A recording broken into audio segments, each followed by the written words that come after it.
On January 10th, 1992, three Madison, Indiana teenagers, Tony Lawrence and Hope Rippey, both 15 years of age, and Lori Tackett, 17 years of age, drove to New Albany, Indiana to pick up Melinda Loveless, 16 years of age, with plans to attend a punk rock concert in Louisville, Kentucky. Ulterior motives were planned already. Melinda Loveless was jealous of another girl named Shanda Sharer, 12 years of age. Melinda had planned to kidnap and kill Shanda due to a love triangle involving Melinda's ex-love interest, a 14-year-old girl named Amanda. After the concert, Lori and Hope lured Shanda out of her home with the promise of meeting Amanda at a location called the Witch's Castle. Little known to Shanda, Melinda was hiding on the floor of the back seat under a blanket with a butcher knife.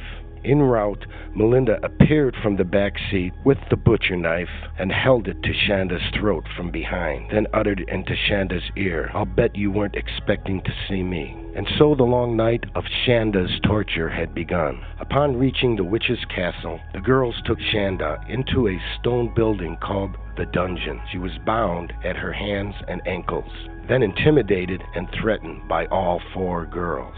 Lori produced a t-shirt, soaked it with whiskey, then igniting it with a lighter, and said, "That's what you're going to look like, Shanda."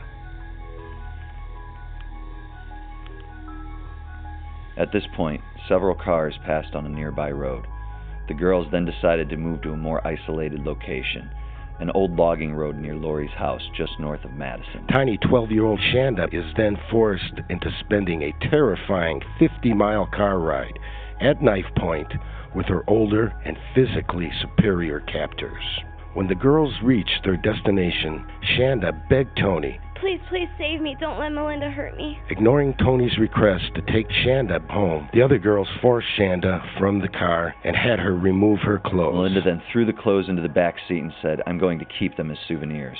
Hope and Tony returned to Lori's car, not wanting to participate any longer. Lori held Shanda's hands behind her back and then instigated the beating of Shanda by Melinda, which included Melinda repeatedly kneeing Shanda in the mouth. With the two girls feeding off of each other's rage, Melinda attempted to slit Shanda's throat with the knife, only to discover that the blade was dull and would not do the job. Lori and Melinda then strangled her with a rope until she passed out, dragging her limp body to the trunk of the car and threw her in. The girls then drove to Lori's house, where Lori began reading rune stones and tarot cards. When Lori's dog started barking, the girls heard Shanda's muffled screams from the trunk of the car. Lori then grabbed a kitchen knife, went to the car, and stabbed Shanda in the back of the head.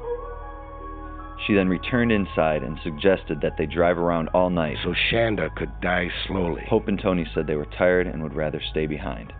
Lori and Melinda then drove around for hours, with Shanda naked and freezing in the trunk, drifting in and out of consciousness. Shanda would awaken in the trunk of the car, begging for help and at one point crying for her mommy.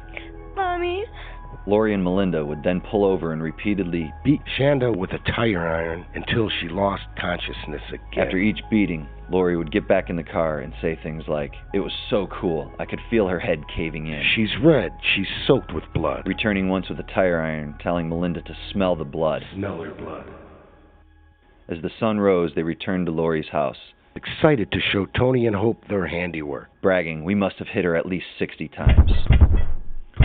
All four girls then drove to a gas station on Route 62 in Madison, filled a 1-liter soft drink bottle with gasoline, and drove to a deserted location off Lemon Road. They wrapped Shanda's beaten and bloodied body in the blanket, poured most of the gasoline on her, and then Lori set her on fire. Tony later stated that when she looked out the car window as they drove away, she saw Shanda trying to get to her feet. Soon Melinda wanted to go back to make sure Shanda was completely burned. Melinda poured the rest of the gasoline on her and stayed for a moment to watch her burn. When she entered the car, she told the girls how funny it was watching Shanda's tongue dart in and out of her mouth as she burned again. Shanda died of smoke inhalation from her own burning flesh. Her own burning flesh.